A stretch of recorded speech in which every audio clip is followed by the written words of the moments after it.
boring stuff is actually really fun when you have more volume that you get to play with, right?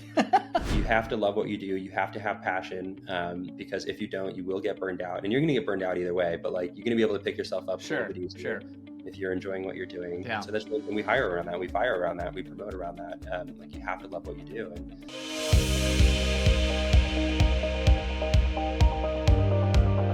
Hey, welcome back to the show. I am so stoked today to have Michael with us because he's talking about a growth path that I don't normally dive into a lot, but this is a really fun way to build and grow. So Michael, start us off, man. Who are you and what do you do? Awesome, Todd. Yeah, thank you so much. Stoked to be here as well. You know, we, in the simplest form, we're florists. And I think when people hear that, they say a florist and they think of their mom and pop shop or maybe 1-800-Flowers. And it's like, you know, it's kind of a romantic idea. It's up there with bakery and cafe. People might want to open their flower shop, but they're like, can you really make money being a florist? Right. And yes, you can, because so many people ask that question. That's where the opportunity is, right? So we'll dive more into it, but we're in the retail florist industry. Love it. And so retail florist as opposed to what? Yeah, you know, there's different models, right? We own the whole supply chain except for the farm. So we purchase flowers from the farm. Wow. They get imported into the airport. We pick them up. And yeah, it's an amazing supply chain. We also design on site, and then we're responsible for the last mile delivery. So think of if you're trying to buy flowers for the holiday season, happy birthday, happy anniversary. We do some events and corporate accounts as well, but it's mostly just the everyday occasion type of stuff. That's amazing. And so do you have brick and mortar? I mean, is this part of the, what's kind of the setup? What are you doing? And how many stores do you have now? Yeah, so we have 4 stores right now. It is technically a brick and mortar, but I think a better way of looking at it is looking at our locations like a fulfillment center or a production facility. So we have a little bit of a different business model than a traditional brick and mortar florist because 95% of our orders come through the website or online. And the space that we have, it's been really important that, you know, the margins are kind of thin as a florist. And so how do we build better technology? How do we have a better supply chain? How do we keep overhead low? So we have, you know, lower rent costs. And so we can go to these spaces that's not necessarily A+ commercial real estate, but that we can, you know, do 150 or 200 orders a day out of. So we're building these hubs all across. We're kind of expanding in the Southwest US right now, but eventually we'll kind of are in the process of scaling nationwide eventually. Okay, so that's nuts because I think florist, and I do think like A+ location, and like if people don't see you, they're not buying your flowers. But you're saying 95% orders come online. Talk to me about that. That is insane. Look, we're in the business of emotions. We're in the business of relationships. With any business, we care about customer lifetime value, developing a relationship with our customers. But the reality is, no matter how much I don't want to look at it, you know, we have to. It's a pretty transactional experience. The first time you're ordering flowers as a consumer, you're going for convenience, right? You don't necessarily want to walk into your florist anymore. You just type into Google or, you know, even ChatGPT or TikTok are becoming the emerging search engines now, and you search the best flowers in, you know, city name, best flowers Detroit, best flowers New York, best flowers Beverly Hills. And whichever one comes up to the top, whether it's on paid or organic, you know, granted that's a decent website, has, you know, good reviews, you like the designs, you're just going to go for pretty much the most convenient option. And so that's where it starts. And so we've gotten really, really good at that digital presence, having, you know, investing in conversion rate optimization, search engine optimization. And then once we get that customer, then we've invested an incredible amount into like retaining that customer. And that's after that first transaction, that's where we can start to build a relationship. Love it. So it's online. So we don't need high, you know, we don't need crazy high Beverly Hills rents. We can go right outside of Beverly Hills and still service the same clientele because these folks are now, you know, more than ever ordering online. They're not walking into the local florist anymore. Right. No, I love it. And honestly, like I think of the typical florist being a one-stop brick and mortar, and they have their local supply chain, and maybe they are getting some stuff flown in, but not much. It's mostly just like, you know, working with what they've got, and they do a beautiful job. But I don't know many people that have branched into 4 stores, and you're talking about doing a lot more than that. Walk us through your strategy here, because this is a really cool. It's really cool to hear someone in this industry thinking big. Totally. Yeah. And so I'll give you kind of the past, present, and future. I'll do it as quickly as I can. Yeah. And before I do that, I'll give you kind of like what's the current state of the industry, right? The Right. current state of the industry is we have 30,000 flower shops in the US, 30,000 of them. I think there's Wow. like 34,000 Starbucks stores. So you can kind of imagine, you don't really, Holy yeah, crap. yeah, in the States. So there's a lot of You're all over florists. the place. Yeah. And so, the difference between the coffee industry and the floral industry, Starbucks or Dunkin', depending on what part of the country you're in, have the dominant market share. There's nobody that has that. The top three brands in the florist industry have less than 10% of the market share. And so what that Is means that is just right?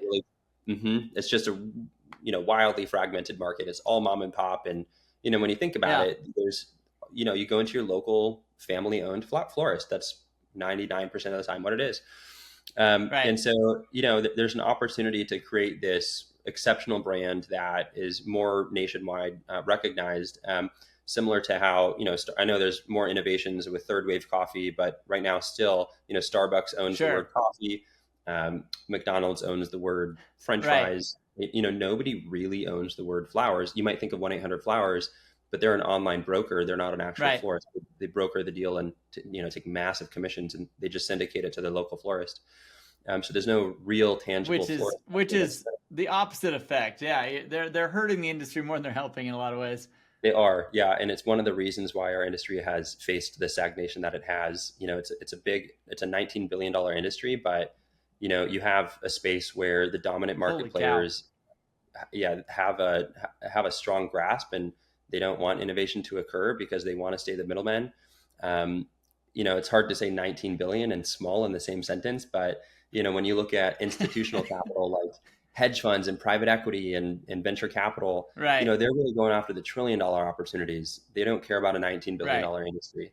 And so you don't have Right. external innovations happening. You don't have innovations from from That's within the interesting. industry happening. Yeah. So it's been a really stagnant, industry. And so that's how I came into it. My uncle owned a flower shop and he wanted to sell it. He was struggling. There's no innovation. There's no technology. He wasn't making money. He was working Right. 60-hour weeks. And he was a creative. He's passionate. He loves the industry, but like he's not making money in it. And at the end of the day, like financial is not the most important thing necessarily, but it sure is pretty important. You have to figure it out. Yeah, for sure. So, my background's in finance originally. I'm a recovering, finance person. And so, he asked me to help him sell the business. And so I said, sure. I was working consulting at the time, working in a room with a bunch of old white guys in suits, and I didn't like it. Was young I and feel you. Yeah. yeah. So it'll be me one day, that person, but hopefully I'll have more time than some of the folks that I worked with, back, 5-10 years ago. Right. It'll happen. I promise. Yeah, I'm sure it will. But so I went in to go and help him sell his business and ended up learning about the industry and kind of everything that I described to you just now. There's an opportunity to maybe take over his shop, invest in building some exceptional technology, building a brand. And so that's what we did. We got to work. And I made a deal with him. I purchased the company from him, and we started investing in brand, investing in conversion rate optimization, a nice front end, great technology, a better supply chain, better customer experience. At the end of the day, that's what it comes down to. Like we have the best tech in the world. Our customers could care less about that, right? They just want beautiful flowers, but the tech enables us to create a better experience, right? And so that's important. And so, we became pretty quickly the largest florist in LA. Our single shop in LA, the single location will do north of 10 million in revenue this year. And then we opened up a couple additional locations, and the first location did over 900K in the first year. The second location did 1.15 in its first year. The newest location, Shut up. it's in its second year, and it's on track to do over 1.8 million this year. So these shops are growing so rapidly. And just as a point of reference, the average flower shop is doing around 350K in revenue. and we've never launched a flower shop What? that does less than 900K in revenue in the first year, right? And so we're like, wow, that we have something really interesting here. We can continue to open a bunch of corporate stores. We could take the technology and license it out and become like a tech company. Right. But for us, like we're very mission driven.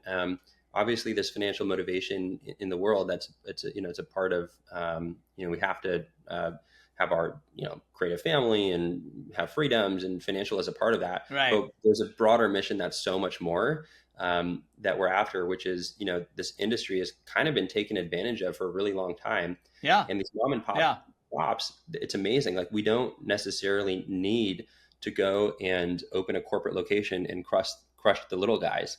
We're really creating the company to kind of crush. If we are going to crush somebody, it's going to be the big conglomerate, 1-800-Flowers, Teleflora, FTE. The middlemen. You're trying to take the middlemen out of it, right? Totally. And so what we decided is we really liked the opportunity that franchising allowed us to do.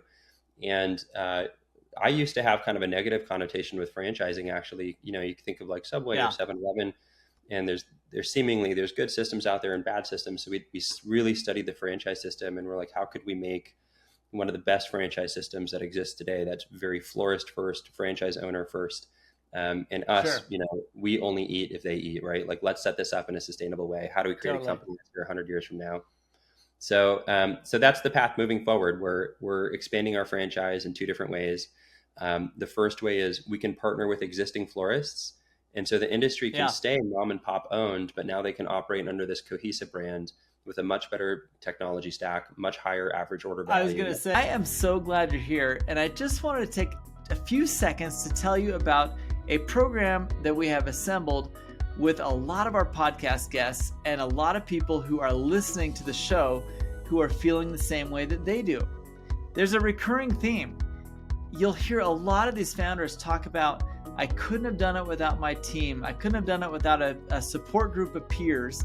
I couldn't have done it without having someone to talk to that understood my feeling of isolation as an operator of my business.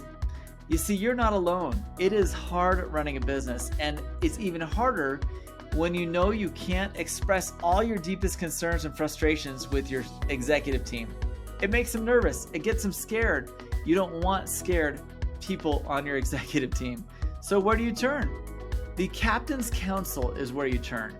The Captain's Council, it is an organization that we are put together with podcast guests, as well as people who are listening who are in the same boat.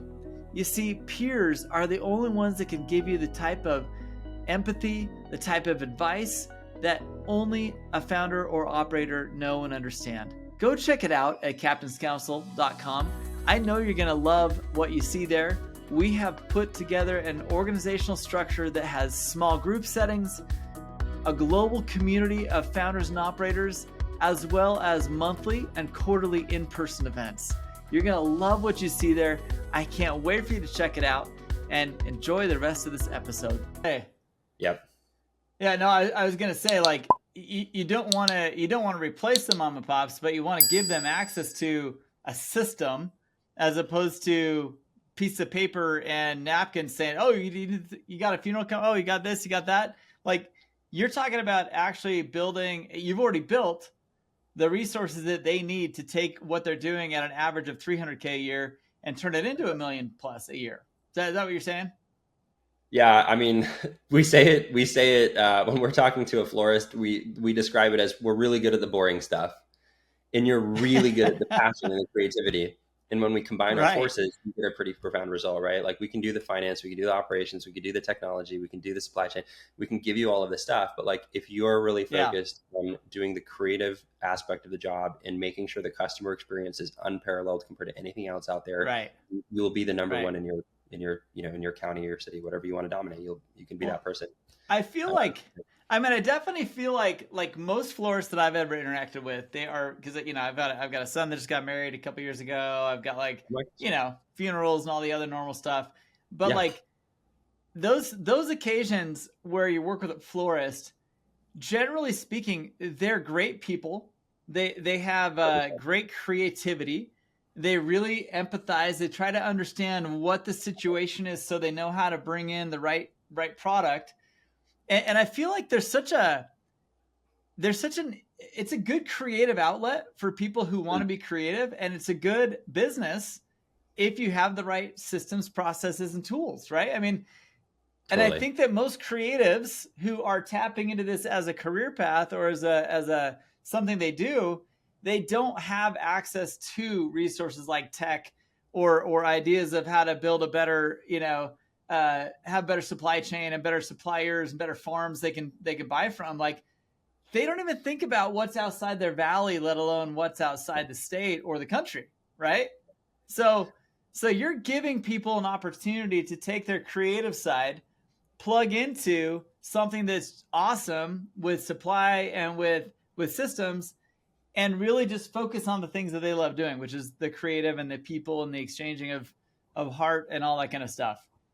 100%. Yeah. I mean, all of that, you kind of hit the nail on the head, really. I couldn't really say it better myself. I will say we talked to some florists, and you're right. Some florists definitely don't even know anything that's kind of happening outside of their sphere. But, more and more actually, florists are becoming smarter and, not using the wire services. And they do understand actually we've talked to probably more florists than not that understand. They know SEO is really important. They know email marketing is really important. They know they should probably have a loyalty program. They know more people are searching on mobile than on desktop. Maybe they should invest in a mobile application. They know all of these things, but like as any small business owner, especially one in the florist industry where there's no tech or, you're not making a lot of money. So it's hard to reinvest into, all of this new stuff. They know what they should be doing, but they don't have the financial capital. They don't have the human capital to do it. And so, yeah, the beauty of the system is like we've poured literally tens of millions of dollars into in the past 6 years with a gigantic team of people that are really passionate and aligned with our values. Our number one value, our values are LOVE. Won't go through all of them, but the first one is for L is love what you do. And so totally like what you're saying, if the florist can focus on the creative and that customer experience, they're doing what they love. And, we love the boring stuff. We really do. Yeah. And yeah, again, it's a magical combination where we've been able to, we've launched a few franchise stores already, and, they're on track to hit close to $1 million in their first year, similar to what we've seen with our corporate locations. So we're really excited. And the boring, to your point, man, the boring stuff is actually really fun when you have more volume that you get to play with, right? Yeah, totally. We have, you call a supplier and say, I've got one big event coming up where I'm going to need your product. They're going to not treat you very nice. But when you call a farmer and say, hey, you know what? We've got 10 stores all needing this type of thing during these seasons. What do you got? It makes the conversation a lot more fun. Totally. I love it. I think nobody expects a florist to come in and, have a big budget. And I have a lot of fun with it. I'll talk to folks and they're like, oh, what are you looking to spend? Like $2,000 or $3,000. I'm like, no. Like, we got like a $4 or $5 million budget this year for that. And they're like, oh, it's so funny. Yeah. Right. That's not the normal conversation. Yeah. Not for florists, but it's great. We're having a lot of fun with it. So talk to me about this, because again, to think of a florist shop, I've not been to your florist shop in LA. I've never seen a $10 million a year revenue florist shop. Like, walk me through that versus my typical mom and pop shop, because it's got to be an A+ location, right? Because this is your first store, right? It's not, is it not? You're just walk us through this, because this is it's kind of blowing my mind here. Yeah, so it's our original location. It's 3,000 square feet. It's much bigger than the stores that we're designing these days. It is a little bit of a different beast. To do north of 10 million out of one location, it's a little bit different. And so when we opened up our second or third location, we were like, we really want to create a system where we want to give a lot of benefit to the florist, but there are florists that have what I'm about to say is a little controversial. I'm trying to prelude it. I'm not going to prelude it. I'll just say it. An amazing franchise system is going to be a system where the average person that has the average work ethic, that has the average intellect, on the average day is going to be able to perform above average results. Like, that's what's going to make a great franchise system. If you pair that system with an exceptional florist or an exceptional business person that's going to be running it, that's when you get a great Yep. franchise system and great financial results. So, we looked at the LA store, and running a 100%. running a $10 million store is, it's a little bit of a different beast.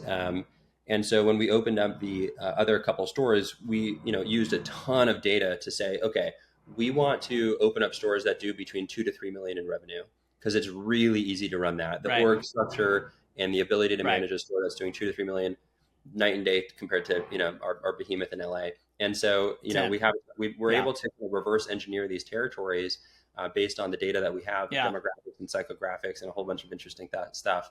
And so the second location that all we have, all the typical stuff that a florist looks at when they're opening a store, right? right, right. So so you're bringing value.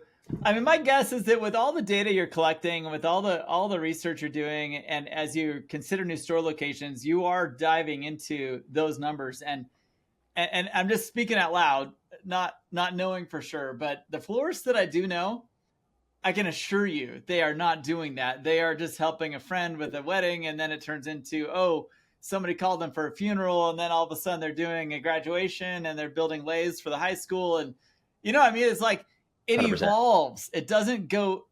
Typically, these stores don't start because somebody was like, dude, where's the best? What are my stats looking like? Like, where's a good place to plug in? Oh, that's only 5 miles away. I'm going to go 5 miles away, then going 10 miles that way. You know what I mean?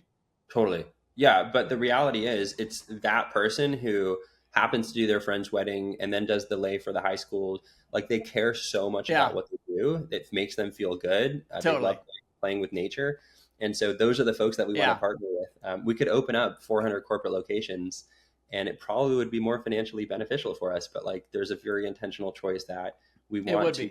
It's the consumer experience. Like, who's going to provide the best consumer experience? That's the route that we're going to go, right? Because that's how we're going to create a sustainable company. Interesting. Absolutely. Yeah. Interesting. I love it. Very cool stuff, man. I mean, as you look back at the model and your growth in your first, say, 2 stores, and you look at what did you do to kind of identify the things that you needed to do in order to make it actually grow the way it did? Is there anything that sticks out? I mean, I'm guessing 10 different things, but like in your mind, what were the 2 or 3 things that really jumps out at you and say, it's because we did this and that we're able to go from 1 to 5, for example? Yeah, totally. I mean, the 1 to 5 is really, really hard. I mean, I read a book one time that it was, obscene title, but it's kind of true. They said the first billion is the hardest. Kind of true. Right. Like, I mean,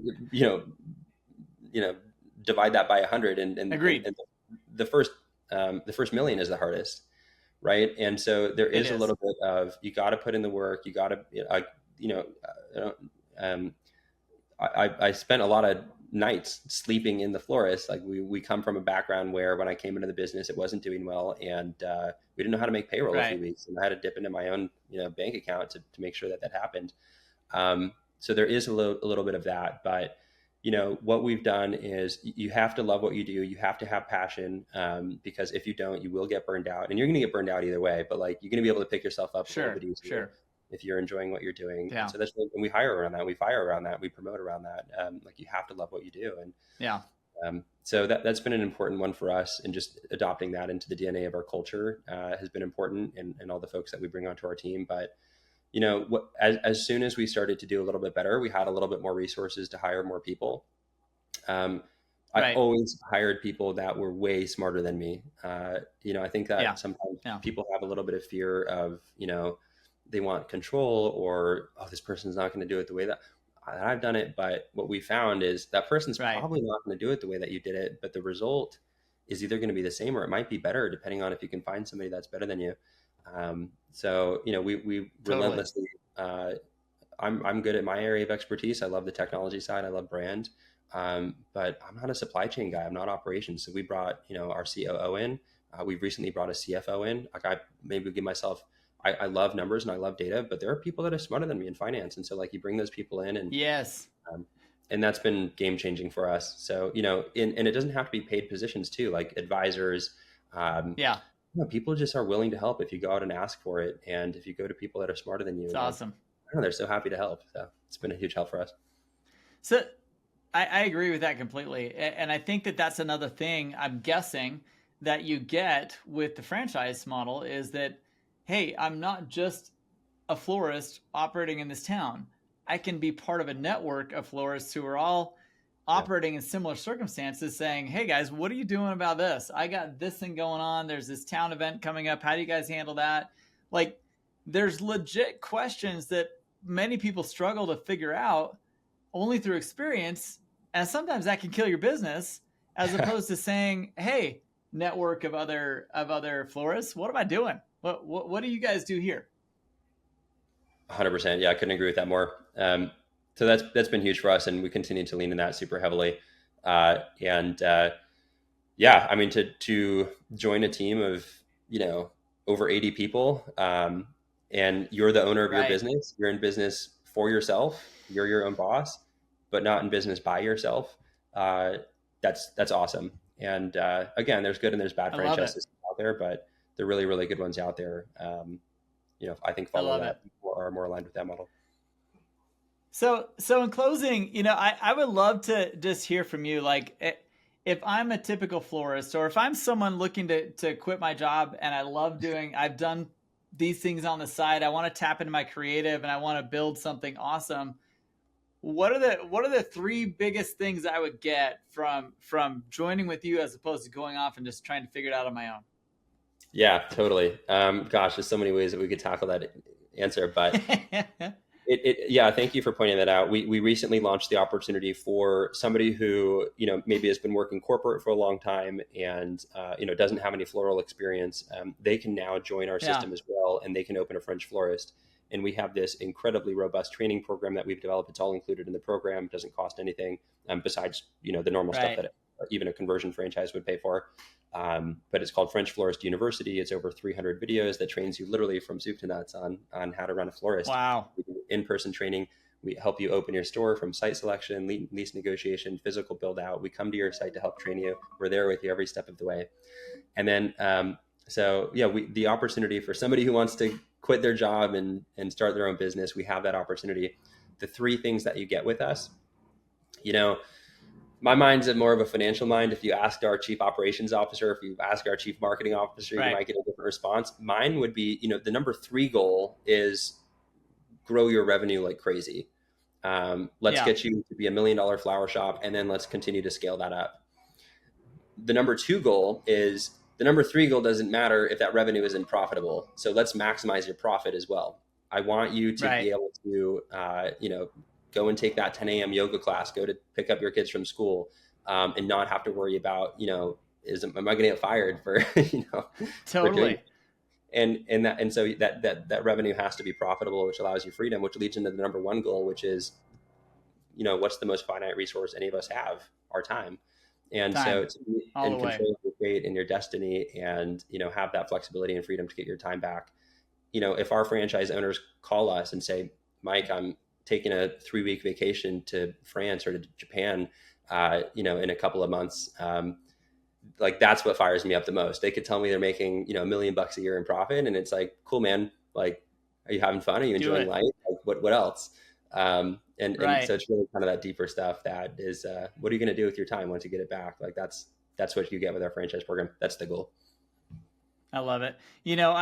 I've not been, I've never owned a franchise. I've never bought into a franchise, but I will say that, in talking with as many people in startup communities as I have, I've been a startup guy my whole life, and I've built a lot of businesses. And I'll say, when you find something that's disrupting an industry that has got the tools, let me just take even a step back further. I've interviewed over 500 CEOs on this podcast.